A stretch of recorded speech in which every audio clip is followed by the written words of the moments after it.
गेल्या 2-3 व्हिडिओमध्ये मी तुम्हाला सांगत आलेली आहे, की आमच्याकडे विहिरीचं काम चालू आहे, विहिरीचं काम चालू आहे, पण दाखवलं नव्हतं. आज असा विचार केला, की चला तुम्हाला पण थोडंफार शेअर करते. तर संध्याकाळच्या वेळेस आता आम्ही इथे की नाही आलो होतो काम बघायला आणि म्हणजे खास तुम्हाला तर मध्येच फोन आला म्हणून मला बघा थांबावं लागलंय. तर इथे आता तुम्हाला दाखवायचं म्हणून मी खास आता इथे आलेली आहे. तर बघा इतकं आता खोदकाम झालेलं आहे आणि हे जे बांधकाम सध्या चाललंय ना, हे आपल्याच जागेमध्ये चाललेलं आहे. म्हणजे ही आमची जागा आहे आणि आता पाणी कधी लागतं ते काही मला माहीत नाहीये. पण जेव्हा पण पाणी लागेल ती गोष्ट मात्र मी तुम्हाला नक्कीच शेअर करीन आणि तो जो आनंद असेल ना, म्हणजे सगळ्यांपेक्षा जास्त कोणाला आनंद होईल, तर मला तो आनंद होणार आहे.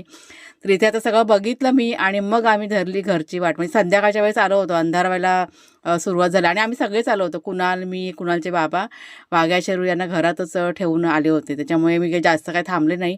घराकडे जायला निघाले आणि घर बघा आपलं किती सुंदर दिसतंय ना, असं निसर्गाच्या कुशीमध्ये एकच घर. छान वाटतं की नाही बघायला? म्हणजे कधी-कधी मला असं वाटतं ना, की मी खूप अशी श्रीमंत पैशाने नाही, पण असं निसर्गाच्या सानिध्यात राहते ना, त्याच्यामुळे मी खूप अशी श्रीमंत मानते मला स्वतःला.